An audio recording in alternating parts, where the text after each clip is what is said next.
ज्ञानम भक्तिर्महत्संगति परिचयतस्तम स्वतंत्रेषु मीणे। वो जो परम स्वतंत्र ईश्वर है, सबका स्वामी है, जिसकी सामर्थ्य से उत्तम या हीन कर्म बनते हैं, क्योंकि जो शक्ति है वो तुम्हें दे दी गई। अब उसका प्रयोग तुम उत्तम मार्ग में करते हो या अधर्म मार्ग में करते हो, ये तुम्हारे ऊपर छोड़ दिया गया है। पावर तुम्हें दिया है भगवान ने, विवेक रूपी शक्ति। अब हम उस बुद्धि का प्रयोग जो हमारे अंदर बल है, विषयों के प्रति, अधर्माचरण के प्रति यदि करते हैं तो हम भगवत शक्ति का दुरुपयोग करते हैं। यदि हम शास्त्र सम्मत आचरण करते हैं तो वही हमारी परमार्थ की उन्नति का कारण बन जाती है। जब हम शरीर और शरीर संबंधियों में ममता करते हैं तो यही आसक्ति, यही राग दुर्गति का कारण बन जाता है। जब यही राग, यही ममता हम प्रिया प्रीतम के चरणों में करते हैं तो परम सद्गति, प्रेम का कारण बन जाता है। तो जिस ईश्वर ने हमको सामर्थ्य दी है, हमको बुद्धि दी है, पर हम उसका प्रयोग कहां कर रहे हैं, ये विचार महत् संग से, अर्थात महापुरुषों के संग से प्राप्त होता है। जिस ईश्वर की अव्यक्त कृपा ने हमारे हृदय में पता ही नहीं था कि कोई वृंदावन, कोई उपासना वृंदावन की, प्रिया प्रीतम, उस ईश्वर ने प्रेरणा की और हमें अज्ञात रूप से आकर्षित किया और मुझे ऐसी इच्छा प्रदान की कि मैं आजीवन वृंदावन वास करूं। श्रीपाद कह रहे, कर्मण्यस्योत्कटेक्षा समुदयति यतस्ते वने हेतवश्च। मेरे कर्म में ऐसी उत्कट फलवृत्ति नहीं थी कि मैं वृंदावन वास करता, पर उसी अव्यक्त सत्ता ने, उसी महान ईश्वर ने अपनी कृपा से मेरे हृदय में इच्छा प्रकट की कि मैं वृंदावन वास करूं। संयोगम प्राप्नुवन्ति प्रसरति परमा सर्वभोगे विरक्ति। उसी कृपा ने मुझे संयोग बना दिया कि जो मेरे हृदय में इच्छा प्रकट हुई उसकी पूर्णता हुई, मुझे वृंदावन आने को मिला, मुझे वृंदावन का दर्शन मिला, वास मिला।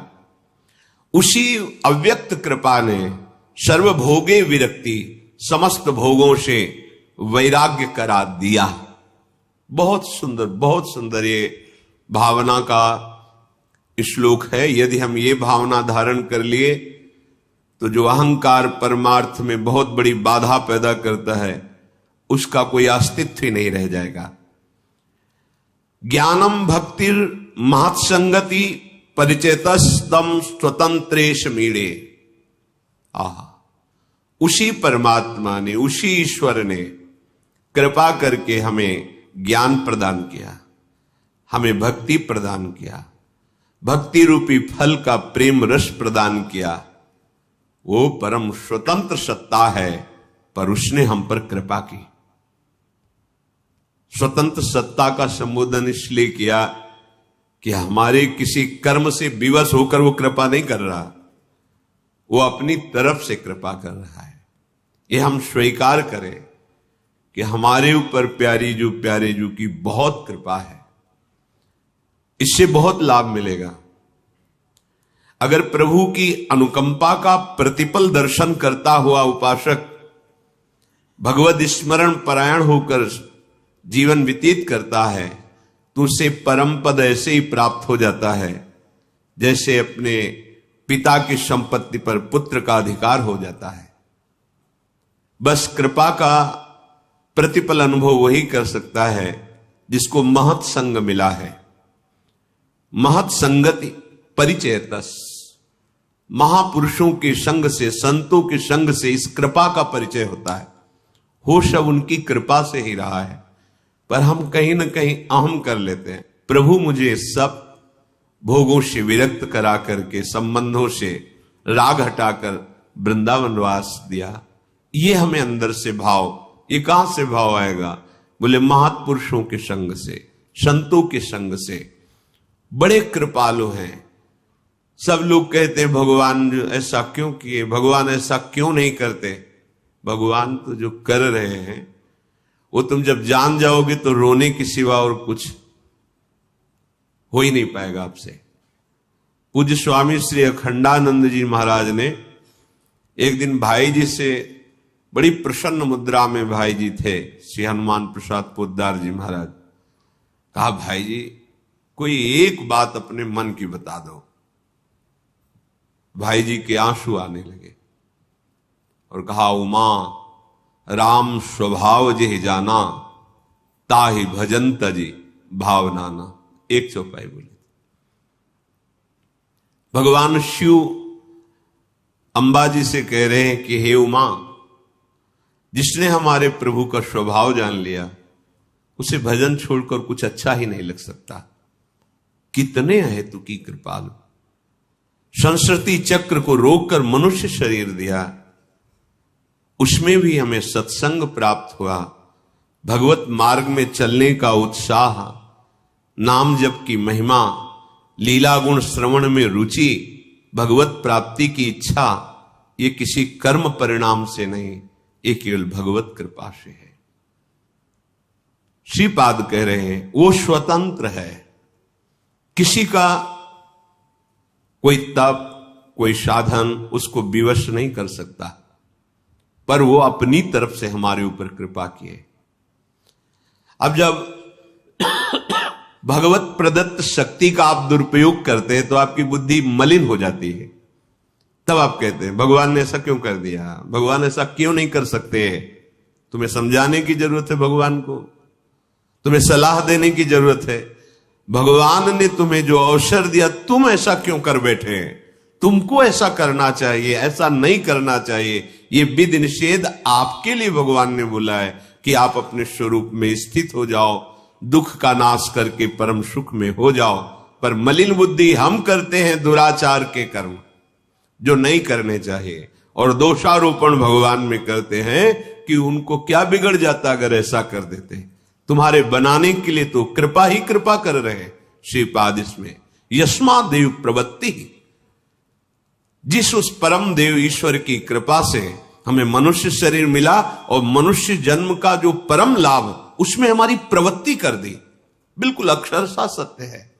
मुझे पता भी नहीं कि वृंदावन वास करने से क्या होता है, वृंदावन क्या महिमा है, क्या श्री जी हैं, क्या प्रेम है, पर उसी परम कृपालु ने कृपा करके हमें वृंदावन धाम में खींचा, इच्छा प्रकट की, वास दिया, महापुरुषों का संग दिया, ज्ञान दिया, वैराग्य दिया, भक्ति दिया, प्रेम दिया।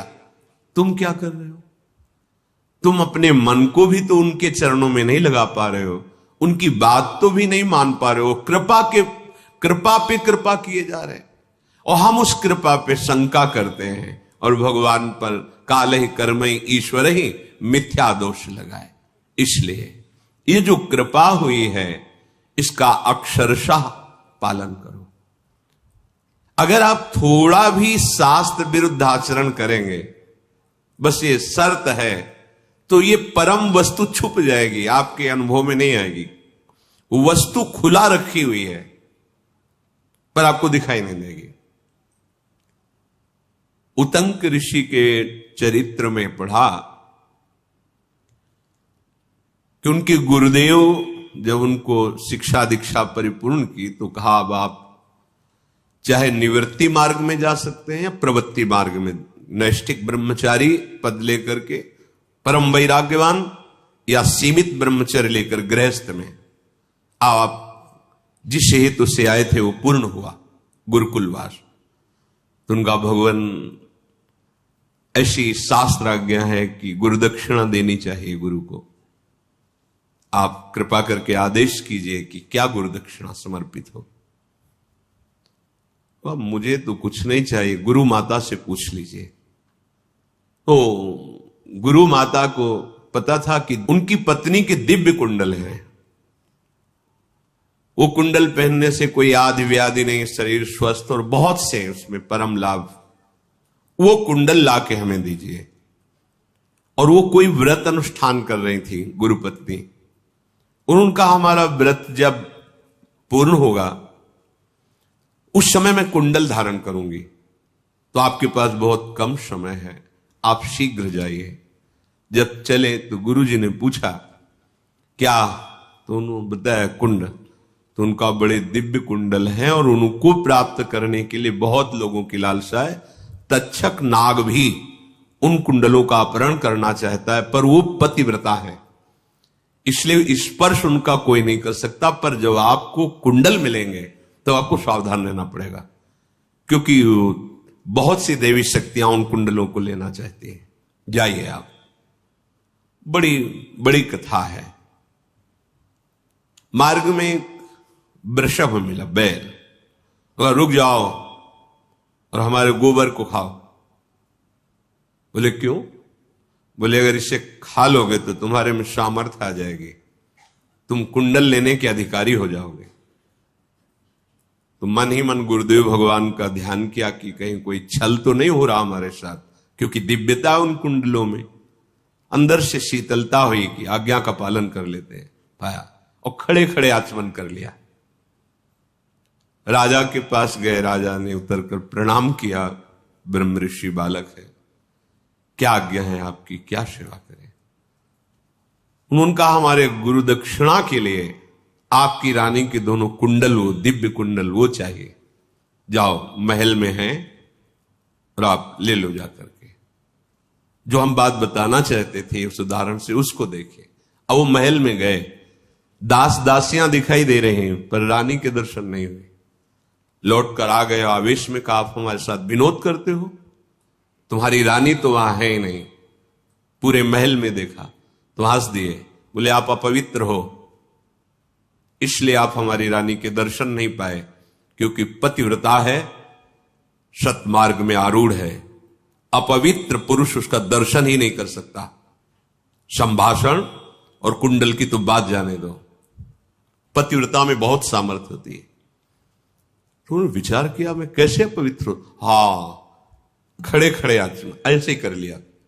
जब कुछ पाया जाए अच्छी तरह से कुल्ला करके 3 आचमन, जैसे पहले शास्त्रीय पद्धति में केशवाय नमः, नारायणाय नमः, माधवाय नमः, फिर गोविंदाय नमो नमः। अब नया राधा वल्लभ श्री हरिवंश, राधा वल्लभ श्री हरिवंश।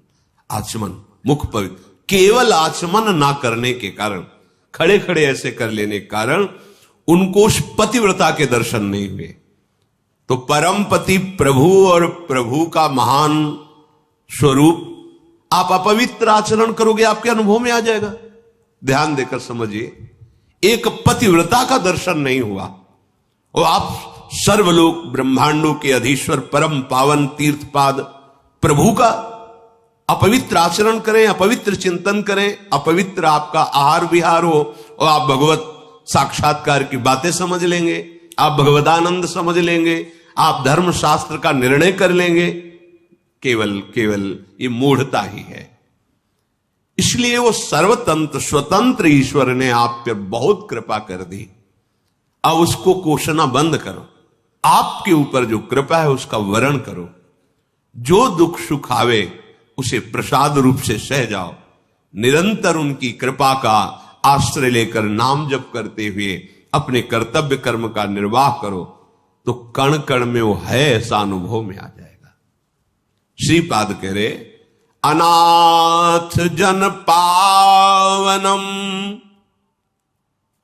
सकल पाप विद्रावणम महारति सुधा भरई सकल चित्त विद्रावणम सहेस कृत भावनम सहरि राधिका जीवनम महापतित पावनम जयति धाम वृंदावनम। जहां तुम्हें उस अव्यक्त परमात्मा ने आकर्षित करके बुलाया है, श्रीधाम वृंदावन, एक ऐसा है अनाथ जन पावनम। यहां कोई आपको आपके लिए सपोर्ट करे, वो केवल हरि है। अनाथ जन पावनम, हरि का नाम, रूप, लीला, धाम, ये हरि स्वरूप ही है। शरणागति तब तक पुष्ट नहीं होती जब तक आप असरण अनुभव अपने को नहीं करते। भगवान का नाम असरण शरण। देखो ना, आप किस गर्व में हैं। क्या आप अपने को अनाथ देख पा रहे हैं, इसीलिए पावन नहीं हो पा रहे? क्या आप अपने को अशरण अनुभव करते हैं, इसलिए आप शरण नहीं हो पा रहे? आपके पास शरीर है, यौवन अवस्था है, धन है, रिश्ते नाते हैं, पद है, व्यवहार है, ये हरि नहीं। हरि तो उसको अनुभव में आते हैं जिनके केवल राधा वल्लभ वृंदावन रस भोगी। केवल हरि, मेरे तो गिरधर गोपाल, दूसरो न कोई। यही खास बात। जो अपने को असहाय और असमर्थ समझ लेता है, वही सर्व समर्थ प्रभु का बल प्राप्त करता है। सुनेरी मैंने निर्बल के बलराम। जिसको असहाय, अनाथ, निर्बलता का अनुभव हुआ, वास्तविक ऐसा ही है, वो सबल का बल प्राप्त कर लेता है। महाबल प्रभु हैं, पर हम अनाथ नहीं हो पाते हैं। यद्यपि ऐसे ही न, ये शरीर हमारे कहे में है, परिवर्तन होता चला जा रहा है। हमारी आज्ञा में शरीर थोड़ी चल रहा है, या हमारी आज्ञा में जन चल रहे हैं, ना मन चल रहे हैं, ना हमारी आज्ञा में धन है। क्या है? काल के वशीभूत होकर शरीर का परिवर्तन हो रहा है, विषयों का परिवर्तन हो रहा है, स्वभाव का गिरता चला जा रहा है। स्वभाव बलहीन है ना, कोई सहयोगी नहीं है जो हमारे आंतरिक दुख को मिटा सके।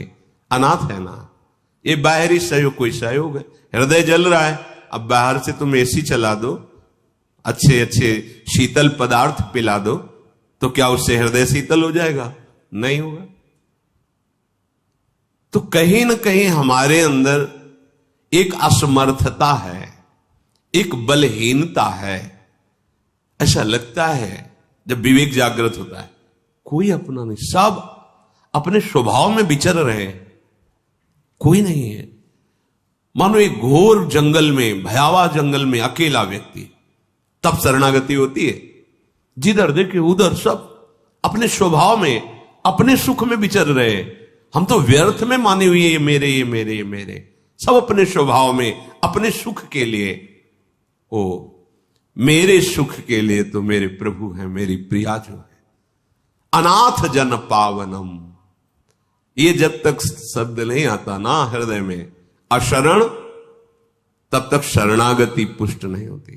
अनाथ, तब तक पूर्ण समर्पण का, अपनापन का भाव प्रिया प्रीतम से नहीं होता, धाम से नहीं होता। कोई बल, तब तक महाबल प्रकाशित नहीं होता। ये बहुत काम की बात है। सत्संग का एक एक शब्द यदि मनन करोगे तो निर्मल हो जाओगे, महाबलवान हो जाओगे। बुद्धि का बल पता नहीं कब क्या निष्कर्ष निकाल दे।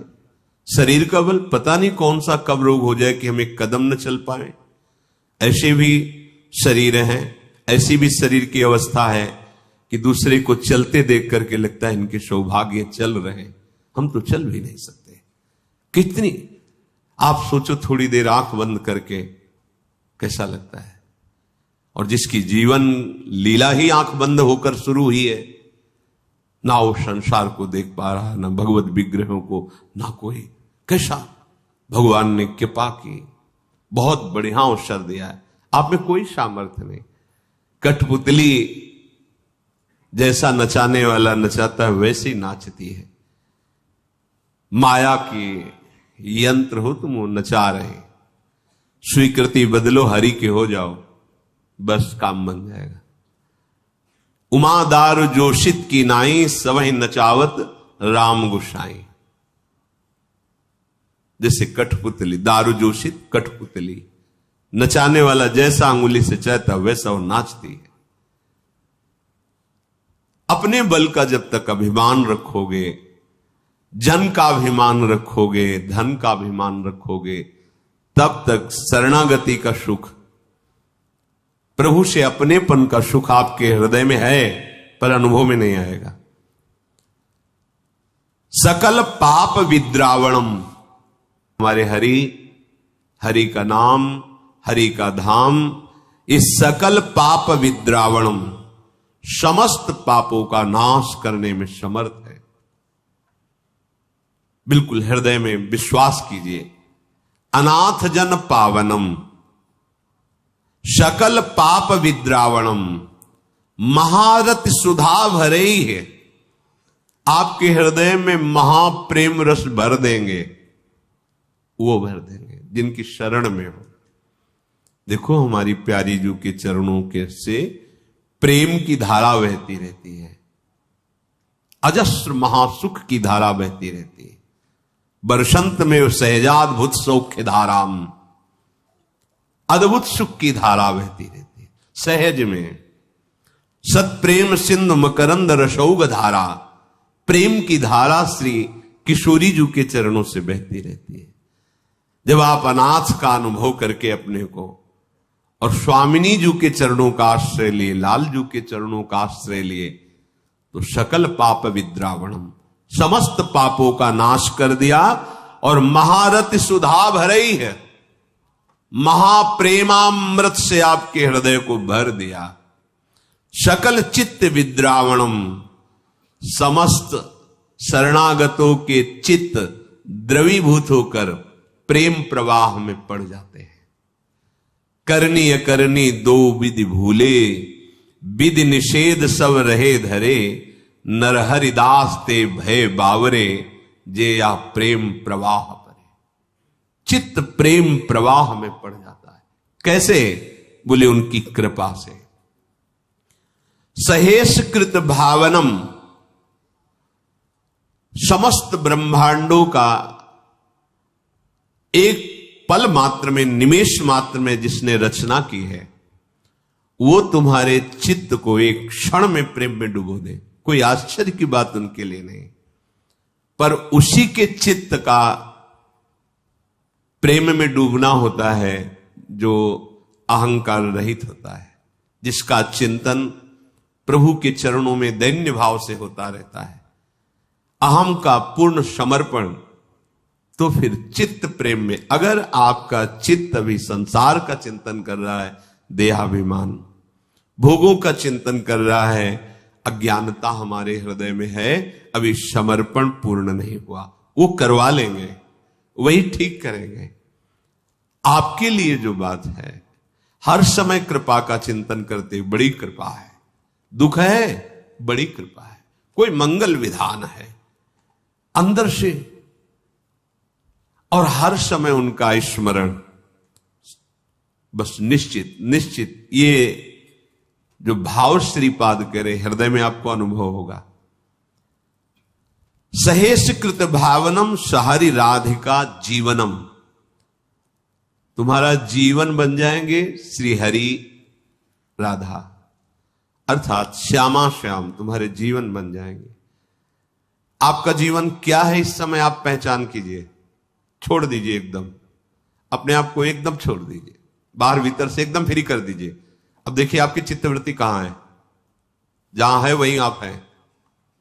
सहज में छोड़ दो, और जहां चिंतन नहीं कर रहे, एकदम सहज छोड़ दिया। अब क्या, कोई व्यक्ति, कोई वस्तु, कोई स्थान, वही आपका राग का विषय है। भारी दुख में कौन याद आया, सुख भोग के समय कौन याद आया? अगर हरि, तो आपका शरणागति भाव पुष्ट है, फिर आपका जीवन है श्री हरि राधिका। नहीं तो नहीं। भारी से भारी प्रतिकूलता में आपको याद कौन आया? किसी का फोन नंबर, कोई व्यक्ति, कोई रूप, कोई सहयोगी, चूक कर गए।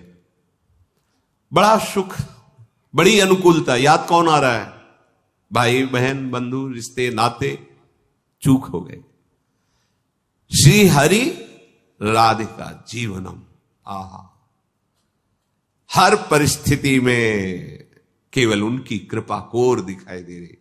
हमारा मन दुख में है तो श्री प्रियालाल में है, सुख में है तो प्रियालाल में है, संपत्ति में है तो प्रियालाल में, विपत्ति में है तो प्रियालाल में। तो ये कह रहे सहरि राधिका जीवनम, उसका जीवन हो गए। और जिसका जीवन श्री हरि राधिका हो गए, तो श्री हरि राधिका का जो जीवन है वो वृंदावन है। प्रतिपल वृंदावन विविध रूपों में दुलार करता रहता है, विविध रूपों में। वही ऋतु, वही कुंज निकुंज, वही भूमि, वही खगमृग पशु पंछी, वैसे ही शोभा लाडली लाल को प्रतिपल दुलार करता रहता है। इसीलिए वृंदावन परित्यज्य पाद में कम न गच्छति, एक कदम भी हमारे लाडले युगल सरकार धाम को नहीं छोड़ते। महापतित पावनम जयति धाम वृंदावनम। महापतितों को भी पावन करने की सामर्थ्य श्री धाम वृंदावन में है। विश्वास पूर्वक आप सबके ऊपर हमारी लाडली जी की कृपा है, ये स्वीकार करो, क्योंकि जिनको वृंदा विपिन है कृपा तिनय की होए, वृंदावन में तवहि तो रहन पाए। श्री राधिका कृपा बिन सबके मनन गम। जब महारानी जी की कृपा है अब फिर कोई दुर्लभ बात नहीं रह गई। इसका प्रमाण है कि हमारे ऊपर महारानी जी की कृपा है, क्योंकि धाम में आए हो, धाम में चाहे कुछ क्षण ही रुके हो, आपके अहोभाग्य हैं। जीवन का परम लाभ अशरण होकर शरण होना, अनाथ का अनुभव करके समर्थ दीनानाथ के चरणों का आश्रय ले लेना।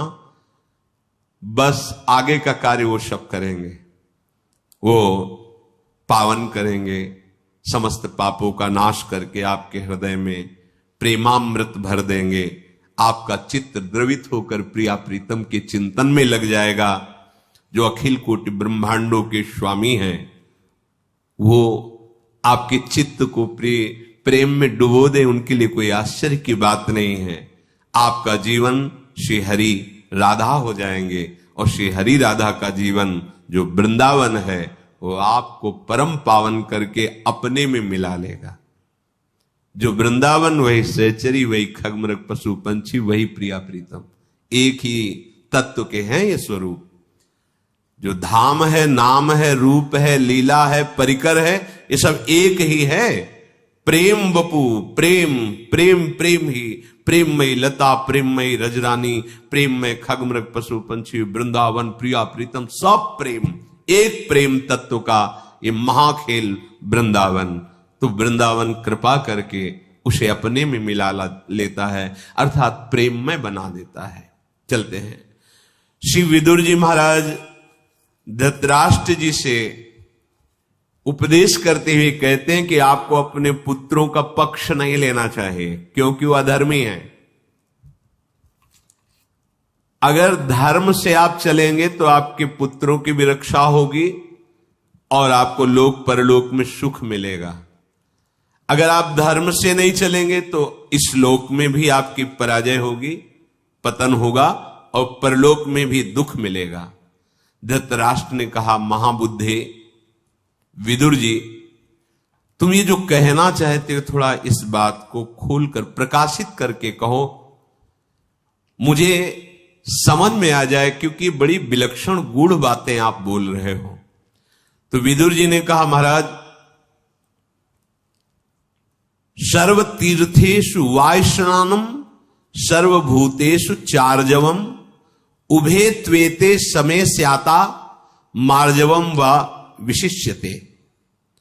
एक आदमी समस्त तीर्थों का अवगाहन करे, जीवन भर तीर्थ याटन करे, और एक आदमी विनम्र होकर के कोमलता का बर्ताव करे, प्रीति का बर्ताव करे। तो बोले उनमें विशेष महत्वशाली और पुण्यात्मा होगा कोमल बर्ताव करने वाला, प्रीति बर्ताव करने वाला, धर्म पूर्वक चलने वाला। एक आदमी पूरे जीवन तीर्थ याटन करे, तीर्थ अवगाहन करे, और एक आदमी अपने व्यवहार को सुधार ले, आचरण को सुधार ले, धर्मयुक्त आचरण, प्रेम में व्यवहार, तो उसका जब परिणाम आएगा तो ये जोर का होगा। जो धर्म में आचरण और प्रेम में वर्ताव कर रहा है सबसे, ये उच्च गति को प्राप्त होगा। तीर्थ अवगाहन करने वाले से बढ़कर ये होगा। महाराज, आपके पुत्र और पांडवों के पुत्र, ये दोनों आपके ही हैं, तो आपका समान कोमल वर्ताव होना चाहिए, प्रीति वर्ताव होना चाहिए। इस लोक में आपका श्रेयस होगा और परलोक में महान गति को प्राप्त होंगे यदि आप ऐसा करेंगे। जब इस लोक में कोई पधारता है और उसकी निंदा होती तो निश्चित भारी दुर्गति को प्राप्त होता है, और जब कोई यहां पधारता है उसके लिए चार लोग बैठ करके से, ये तो बहुत अच्छा आदमी था, पूरे नगर को, पूरे जन समुदाय को सुख पहुंचा, कितना भला आदमी था, तो अगर किसी कर्म से उसकी गति में फर्क पड़ने वाला है तो वो नष्ट हो जाता है और वो उत्तम गति को प्राप्त हो। जो कर्म कभी पूर्व संस्कारों व बाधा पहुंचाने के लिए, वो नष्ट हो जाता है। जब चार लोग यहां बैठ के कि क्या कहना है, बहुत अच्छा आदमी था वो, और जब कोई मरता सबको दुख देता था, जलाता था, अच्छा नाश हुआ, वो भारी दुर्गति को, अगर कोई सुकृत बन भी गया है तो उसे दुर्गति में जाना होगा जब यहां के लोग उसकी निंदा करते हैं। इसलिए महाराज ऐसा आचरण करो